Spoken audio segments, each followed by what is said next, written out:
When you think of World War II soldiers in the field, the mind often goes to the battles, the uniforms, the weapons.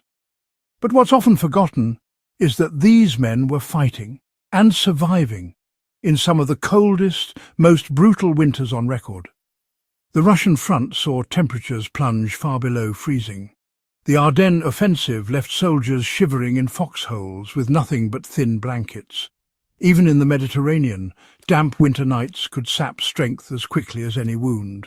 Without reliable supply lines, many soldiers had to improvise ways to keep warm, often with nothing but scraps, battlefield debris, or sheer ingenuity. And here's the surprising part. Many of these wartime heating tricks still work, even in a modern apartment or home. Whether you're curious about history, fascinated by survival skills, or simply looking for practical old-school ways to keep warm without cranking up the thermostat, these methods are as relevant today as they were in 1944. The tin can heater, a frontline lifesaver. In the absence of electric heaters or wood stoves, soldiers turned to one of the simplest, most adaptable tools available, the humble tin can.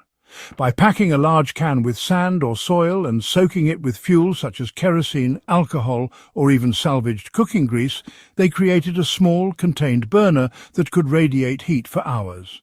Indoors today, a safer adaptation uses clean sand, rubbing alcohol, and a stable metal container. The principle is unchanged. Thermal mass holds the heat while the controlled flame radiates it steadily. During World War II, these tin can heaters doubled as cooking stoves, proving that a single piece of scrap metal could mean the difference between freezing and making it through the night. Hot brick bed warmers. Before the war, hot bricks wrapped in cloth were a common way to warm beds in rural homes. On the front lines, soldiers revived this method when sleeping in tents or abandoned buildings. Bricks, stones, or even flat pieces of scrap metal were heated near a fire, then wrapped in cloth or spare clothing and placed at the foot of a sleeping bag or under a blanket. The stored heat could last for hours, keeping body temperature stable through the coldest part of the night. Indoors today, a brick heated in a conventional oven or on a wood stove, always wrapped to prevent burns, still offers a slow, steady release of warmth without electricity. Layered clothing with air gaps. Soldiers learned quickly that piling on clothes wasn't enough. How those layers were arranged made all the difference. Wool shirts worn too tightly trapped less heat than looser layers that allowed tiny pockets of air to act as insulation. This principle was drilled into troops on both sides of the conflict. Even when supplies were short, they would improvise with whatever was available. Newspaper between layers, sacking material, or even dried grass stuffed inside jackets. Indoors, this same air gap principle works just as effectively. A loosely worn sweater over a long-sleeved shirt creates a microclimate of warm air, helping conserve body heat without over-reliance on heaters. The candle and clay pot radiator. Now, this was one of the most ingenious and portable heating hacks that came from soldiers making use of a candle's concentrated flame. By placing an inverted metal helmet or a clay pot above the candle with a safe gap for ventilation, they managed to create a mini heat storage device.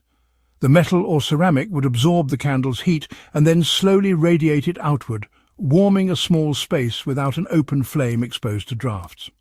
These days, modern versions use terracotta flower pots and tea-light candles, which, believe it or not, can noticeably raise the temperature in a small room. Back in World War II, these setups often served as personal hand warmers or tent warmers, especially in areas where fires would have given away positions to the enemy. Boot and glove drying near heat sources, well, that's a trick as old as winter itself. One of the fastest ways to lose body heat is through wet extremities. Soldiers in winter campaigns quickly learned to prioritize drying boots and gloves every chance they got. In snowbound conditions, they'd remove liners and warm them under their clothes or hang gear on improvised racks near stoves and heaters. This wasn't just for comfort, mind you, it was a survival necessity, since frostbite could incapacitate a soldier as effectively as a bullet. Even indoors today, the same practice really pays dividends. Keeping socks, gloves and slippers dry and pre-warmed means less heat is lost through the hands and feet, so you don't have to heat the entire room quite as much. Earth insulation and windbreaks. When soldiers had to dig in for the night, they took cues from centuries of military campaigning, using the earth itself as insulation. A foxhole lined with pine boughs, hay or even scrap cloth could be several degrees warmer than the open air. Earthen walls trapped heat and shielded against wind, which is, honestly, the biggest thief of body warmth. Indoors, the same principle applies on a smaller scale. Blocking drafts with heavy curtains, rolling blankets at the base of doors, and even strategically placing furniture against exterior walls reduces heat loss. It's really a direct descendant of the battlefield method, just controlling airflow to keep the warm in and the cold out. Body heat sharing. It's as old as humanity itself. When the cold bites hard, share heat. Soldiers in the trenches, in bombed-out buildings and on frozen marches would huddle together under shared blankets or coats, pooling body warmth for mutual survival. In the Battle of Stalingrad, accounts tell of entire squads sleeping back-to-back to conserve every calorie of heat energy. Indoors, this translates into keeping shared spaces warm rather than heating every unused room.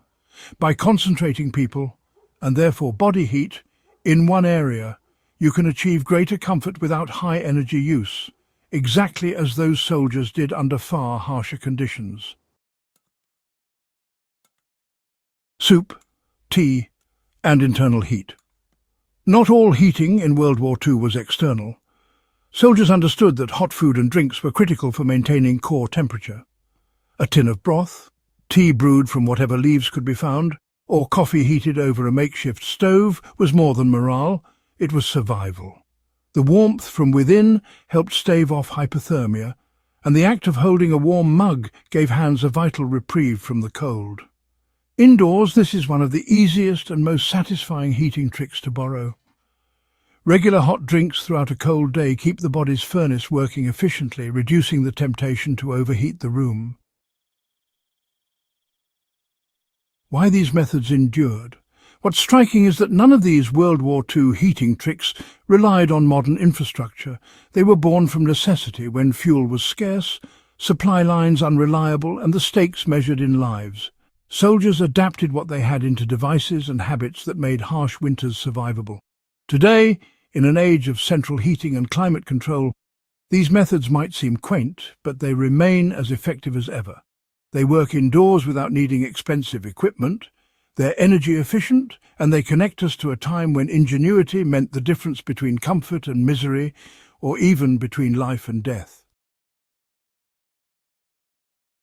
History often focuses on the battles, the dates, the shifting lines on a map, but survival at the front was as much about mastering the cold as it was about facing the enemy. These 8 methods stand as a testament to the creativity and resilience of soldiers under unimaginable pressure. Try 1 or 2 in your own home, and you might be surprised at just how well they work. If you found this look into wartime ingenuity useful and want to explore more history you can actually use, subscribe to In the Beginning and share this video with friends who appreciate both the past and practical skills. History isn't just something to read, it's something to live.